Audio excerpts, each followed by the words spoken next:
Salve, salve, nação rubro-negra, nação, vambora aqui em mais um vídeo que eu estou trazendo para vocês sobre Mauro César Pereira. É só elogio ao Flamengo e a estreia do Gerson e do Vitor Pereira, né? Nessa temporada de 2023, só foi elogio. O Gerson jogou demais, né? Então vambora aqui, né? Sem enrolação, vambora aqui reagir o que o Mauro César disse sobre o Flamengo, a estreia de Gerson, a estreia do Vitor Pereira, né? E o Flamengo goleou 4-1, jogou super bem, o time todo jogou super bem. Ele fez algumas modificações, né? No segundo tempo já começou a tirar algumas peças para poupar e rodar o time. E já se preparando já para enfrentar o Palmeiras e depois viajar para o Mundial, né? É isso aí, tamo junto e vamos embora para o vídeo aqui. Deixa o like, sua inscrição já ajuda, deixa o like. E créditos ao canal do Mauro César Pereira, link na descrição como créditos. Vamos embora para o vídeo, tamo junto. Né? E aí o Thiago Maia também finalizou muito bem, o Flamengo ali fechou em 4-1 o placar do jogo contra a Portuguesa. Mas ele, para diferentes situações, adversários e momentos das partidas, ele tem esses dois jogadores como alternativa. Por exemplo, no jogo do Real Madrid, se por acaso acontecer, o lado do Vinícius Júnior, você vai de Mateuzinho ou vai de Varela? Eu vou de Varela. O Varela vai fechar mais aquele corredor, vai guardar a posição, vai trabalhar defensivamente, imagino eu, de forma mais eficaz do que o Mateuzinho, porque minha preocupação número 1 num jogo desse seria o quê? Eu tenho que fechar o corredor do lado esquerdo ali do ataque do Real Madrid, o de Vinícius é muito perigoso.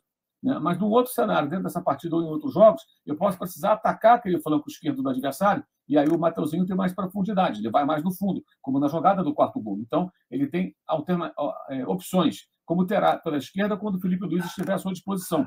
O Felipe Luiz, um lateral esquerdo mais contido, que joga construindo jogada partindo para o meio, se aproximando dos meio-campistas, que forma junto com os zagueiros na saída de bola e dá qualidade no passe quando o time sai jogando a partir do campo de defesa. E com o Ayrton Lucas ele tem o quê? Mais velocidade, força e linha de fundo, como na jogada do primeiro gol de peito, marcado pelo Pedro no cruzamento do Ayrton, que depois teve um momento Pinola, igualzinho o Pinola, lá na final da Libertadores de 2019. Cabeceou para o centro da área e aí o Flamengo tomou o gol da Portuguesa. Então, acho que bem claro para mim, Jonathan, que ele fez várias experiências até para ver como o time se comporta em várias situações. E acho que ele deve fazê-las, sim, em todos os jogos possíveis, que ele está conhecendo melhor o elenco e ele tem que agir rápido. Ele tem que saber o que ele pode fazer com cada um dos seus jogadores em diferentes cenários, especialmente com a proximidade dos jogos contra o Palmeiras, dia 28, Supercopa do Brasil em Brasília, às 4h30 da tarde, é um sábado. Você está perto, hoje é dia 15, daqui a 13 dias. Nos jogos do Mundial de Clubes, evidentemente, e depois da Recopa Sul-Americana. O primeiro jogo será na terça-feira de Carnaval, né, em Quito contra o Independente Del Valle, e na terça-feira pós-Carnaval, no Rio de Janeiro, no Maracanã, valendo o título da Recopa Sul-Americana, que o Flamengo ganhou do próprio Del Valle na temporada de 2020, ainda com o Jorge Jesus, naquele jogo do Gerson, no Maracanã. Oliva, aqui no Superchat, gostou das variações táticas do Flamengo.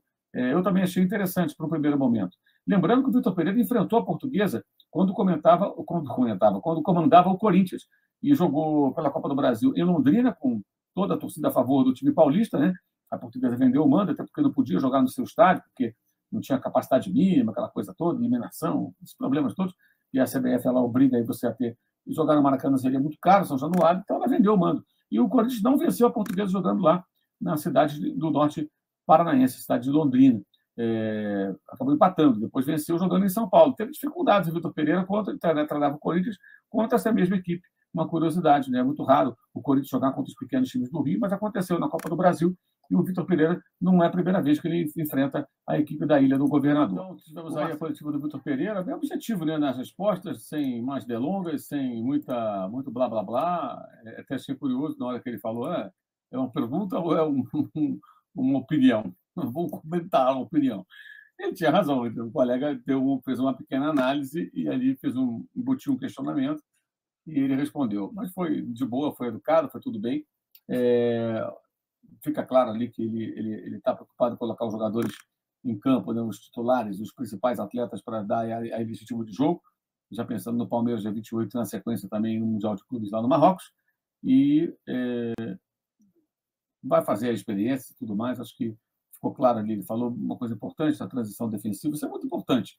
Um time que quer jogar com a bola, um time que vai jogar impondo o ritmo de jogo, tendo posse de bola, tem que ter capacidade de se reestruturar defensivamente com rapidez, com velocidade, para não dar espaços ao adversário. Então, esse é um ponto que ele vai ter que ajustar, mas é absolutamente natural que assim seja no começo ainda de trabalho. Eu acho que ele, se for inteligente, eu acho que ele vai adaptar o seu estilo ao time e não tentar forçar a barra aqui e ali. Há uma diferença fundamental do Flamengo que o Vitor Pereira recebe para o Flamengo que o Paulo Souza recebeu, independentemente da capacidade dos técnicos. Tá? Tivesse o Vitor Pereira chegado no ano passado, seria um técnico que não conheceria muito bem o futebol brasileiro, desembarcando aqui e tendo que fazer uma grande reformulação, que era isso que estavam pedindo ao técnico de então.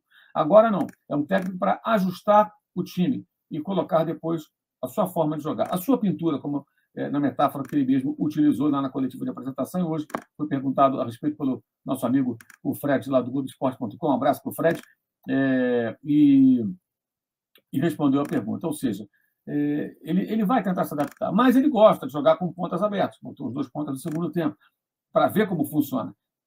É importante ter diversidade de jogo, saber o que fazer com os jogadores, com o time, de acordo com o cenário apresentado. O Gustavo Mesquita pergunta se futuramente o Bruno Henrique pode entrar no time. O Bruno Henrique, gente, ele vai demorar um tempo para voltar. E aí entrar em forma e tudo. Vamos contar com o Bruno Henrique mais para a metade do ano, segundo semestre. Aí você pode imaginar o Bruno Henrique jogando no nível minimamente aceitável. É uma contusão muito grave, um jogador com 32 anos, né? Então vamos com calma.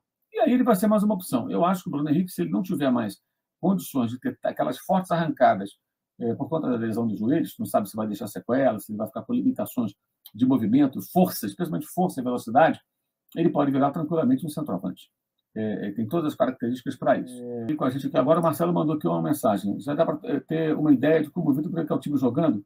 Sim, eu acho que sim. Eu acho que ele partiu do time num 4-4-2, ele falou da necessidade de melhorar a recomposição defensiva, e ele fez experiência durante o jogo mudando a forma de jogar da equipe, porque ele tem que ter diferentes maneiras. Não vai ter um jeito só de jogar. Eu acho que não vai ter um jeito só de jogar, vai ter mais do que isso. Ele vai diversificar a maneira do time jogar. O Helder Belo com a gente também aqui. Como o Varela é um jogador que marca melhor que o Rodinei, é possível que o Vitor pense em ter o Ayrton Lucas como titular pela amplitude? Sim. Eu acho que o Ayrton Lucas tende a barrar o Felipe Luiz nessa temporada, pelas dificuldades físicas do Felipe e pela força, juventude e características do Ayrton Lucas. É só uma opinião, tá? Um palpite até. Uma sensação, digamos assim. Vamos ver o que vai acontecer no transcorrer da temporada. Boa noite para você também. Você acha que o Vitor Pereira vai fazer melhor que o Paulo Souza?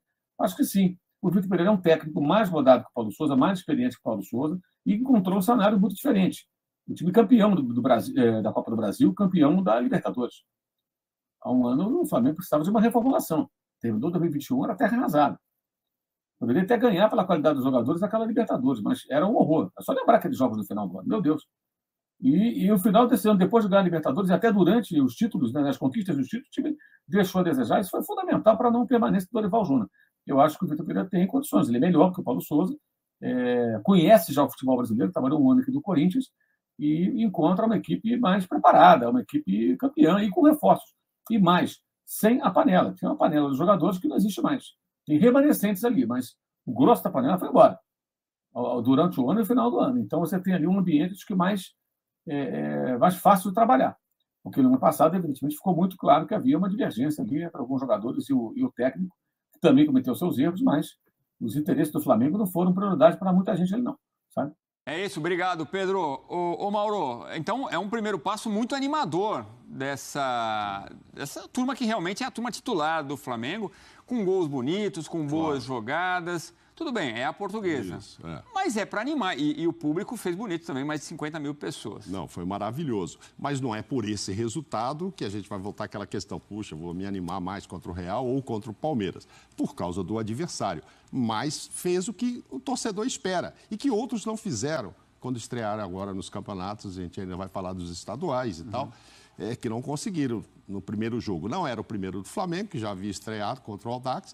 Mas com os titulares era o primeiro e, assim, ótima exibição de Pedro, de Gabigol, o Arrascaeta bem. O Gerson não foi brilhante com aqueles grandes passes, lançamentos e dribles, mas foi muito seguro. Fez, acho que 60 passes e acertou 60. Aí você vai dizer, foram mais curtos, não vamos mais longos. Mas, enfim, o torcedor já vê ali, temos agora também o Gerson e as substituições, os desfalques. O Ayrton Lucas foi bem na esquerda, no cruzamento dele para o Pedro, é maravilhoso. Tal. Depois ele erra, realmente, no gol da Portuguesa, ele cabeceia mal para trás. Mas não comprometeu assim desse jeito. E também o Fabrício, né? Entrou e fez gol, né? Foi mantendo o ritmo. Então, anima assim. Agora o Flamengo tem 4 jogos em que ele é franco favorito no Campeonato Carioca antes de pegar o Palmeiras. Aí sim é o primeiro e grande teste para o Mundial. Em que ponto vai chegar o Flamengo contra o Palmeiras? Aí a gente vai saber as reais chances para o Mundial. Claro, e acompanhando do lado a performance do Real, né? Torcendo para que não evolua muito. Mas, sem dúvida, o torcedor que foi lá sai super animado, o que a gente viu que não aconteceu em muito estádio por aí, pelo Brasil afora, nessa estreia de campeonatos estaduais. E o Arturo Vidal entra no jogo, né, no segundo tempo, com quase 30 minutos no segundo tempo. Tem o Pulgar também como opção no meio de campo. Eu estou te falando isso porque o Vitor Pereira dá a entender que o Flamengo precisa de um substituto, uma peça de reposição para a saída do João Gomes. Precisa tanto opção assim, mano? Não, mais ou menos. É diferente do Palmeiras, que sabe que precisa de alguém para o lugar do Danilo mesmo. Ali se esperava. Bom, o Gerson chegou para jogar, eu imagino que para ser titular. Então, alguém ia ter que sair, ou o João Gomes ou o Thiago, que também está muito bem, inclusive fisicamente. Porque dali para frente, eu não imagino que ele vai mexer, ele não vai tirar o Everton Ribeiro, que toda hora sobra para o Everton Ribeiro, mas é o cara da seleção. Arrascaeta, Pedro e Gabigol, acho que ele não mexe nisso. Então, assim, não vai faltar um titular com a saída do João Gomes, porque chegou o Gerson. Agora, para segundo time, para quando eu precisar poupar, eu não sei o quê, se ele não estiver feliz com o Pulgar, com o Vidal, mais um ali, eu acho que seria assim... sobrar demais ali, sabe? Você vai contratar um cara a que preço para ser banco, porque eu imagino esse meio-campo com o Thiago e o Gerson. Sim. E dali para frente nenhuma mudança naquele quarteto. Então, não acho que há tanta necessidade como, repito, um Palmeiras que perde um Danilo. Aí é uma peça fundamental no meio-campo. E falando em Gerson, temos números do Coringa, que voltou ao Flamengo com vitória, com goleada.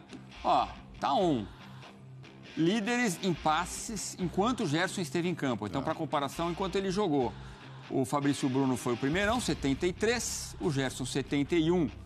Só que, olha lá, nenhum errado, né? Eu falei 60, hein? Desculpa, Gerson, foram 71. Não diminui, não. Tá vendo? Olha só, E o Davi Luiz, mas ali na troca de passes lá atrás, na zaga, 69, só errou um passe. E a gente tem mais uma tela também, comparando as goleadas do Vitor Pereira quando ele estava no Corinthians. E agora, 65 jogos, com 4 ou mais gols marcados. Então, em 65 jogos, foram 3 apenas. E agora, em um jogo, 100%, ô Mauro. E aí a gente pode lembrar que essa lista de 65 jogos inclui 2 partidas contra a própria Portuguesa Carioca, né? Porque foi um empate 1-1 na Copa do Brasil e uma vitória por 2-0 dessa vez. Começou bem, né? Um bom primeiro passo do VP. Sem dúvida alguma. Agora é um outro elenco, é um time que já estava quase que mais... Já está pronto, né? Ele vai mexer, ele vai colocar o dedo. Aquele papo que ele falou ali na entrevista, todos aqui são titulares, isso aí é para deixar o vestiário contente. A gente sabe a base que o Flamengo vai usar e ele não vai mexer. Inclusive, não acredito, pelo menos agora, antes da Supercopa, antes do Mundial, na dupla Pedro e Gabigol. Que ele falou, não vou pintar a casa inteira, né? Posso pintar ali um quartinho? Sim, eu acho. Não tem muito. Eu, você, qualquer um que nem técnico somos, se chegamos ali olhando para aquele time, você vai tirar aquele quarteto, você não vai pôr o Gerson no time. Ele que é muito mais esperto do que a gente como técnico e experiente, também não vai fazer realmente isso. Agora, vai ter mais chances com esse time, evidentemente, de fazer goleadas como essa, de 4 ou mais gols, porque a situação completamente do Corinthians, completamente diferente do Corinthians que ele teve no ano passado, com muita lesão, muita contusão, com um elenco muito menor, tecnicamente inferior. Então, ele teve muitas dificuldades, ainda teve um mérito de chegar numa final de Copa do Brasil ali, e até com chance, né? A decisão foi para os pênaltis, mas é um elenco diferente e é por isso que eu acho que ele ficou no Flamengo com a intenção de mostrar aqui no futebol brasileiro qual é o trabalho dele. Esse negócio de pressionar lá em cima, tudo que ele queria fazer no Corinthians, e o time era experiente demais, para não dizer envelhecido, para fazer isso. Além disso, muitas contusões. Então, acho que no Flamengo ele vai ter, sim, o privilégio de ganhar partidas por goleadas aí ao longo da temporada. O Flamengo é excepcional com relação ao elenco, é o melhor elenco da América do Sul. Eu acho que não tem como ele não ganhar outros jogos assim, inclusive agora no próprio Campeonato Carioca. Os próximos adversários também não são lá tão melhores do que a Portuguesa. Daqui a pouco a gente fala do ex-time do Vitor Pereira, que perdeu para o Bragantino com grande atuação. Então é isso aí, nação. Mais um react que eu trouxe para vocês sobre a fala do Mauro César Pereira e o Sport Center falando sobre o Flamengo. O Flamengo venceu por 4-1. Jogou super bem o Flamengo. O time em si jogou bem, né? Aparentemente o time está muito bem fisicamente. Os treinos, esse treino que o Vitor Pereira dá, que é com muita intensidade, que como o próprio treinador pede, né? Treino com muita intensidade, parece estar surtindo efeito. Óbvio que é o primeiro jogo só da temporada com o time titular. E o Flamengo, o condicionamento físico, né? Vai pegando durante os jogos aí que for passando. Se eu não me engano, acho que tem mais 3 jogos do Flamengo até enfrentar o Palmeiras e depois embarcar para o Mundial. Acho que dia 2 de fevereiro, se não me engano. Dia 1, dia 2 que vai embarcar para o Mundial. É aquilo. Os jogadores se pouparam mesmo, fez o resultado. O Flamengo já era para ter massacrado só no primeiro tempo, mas teve aquela falha importante do Ayrton Lucas, né? Mas eu acho que foi uma falha que não deve se repetir. E depois ele acabou jogando mais ainda, né? Tentando não ficar pensando muito na falha que ele falhou ali. Mas aquilo não fez diferença pro placar do jogo, não. O Flamengo venceu, convenceu, deu show. A estreia do Vitor Pereira foi muito boa. Entendeu? Deixa, querendo ou não, a impressão... A primeira impressão, né? Que geralmente tem aquele ditado. A primeira impressão é que fica. Então, a primeira impressão do Flamengo com o Vitor Pereira à beira de campo, com a estreia do Gerson também, né? E teve uma estatística que o Gerson, ele deu 71 passes e acertou os 71. Então o Gerson, em relação a isso, ele já reestreou, né? Reestreou com a camisa do Flamengo super bem e jogou bem. Não só o Gerson, mas como o time inteiro jogou bem. E agora é só preparar, continuar treinando para as próximas partidas e visando já as competições que tá batendo na porta logo do Flamengo aí, né? Então é isso aí, tamo junto, nação. Deixa o like.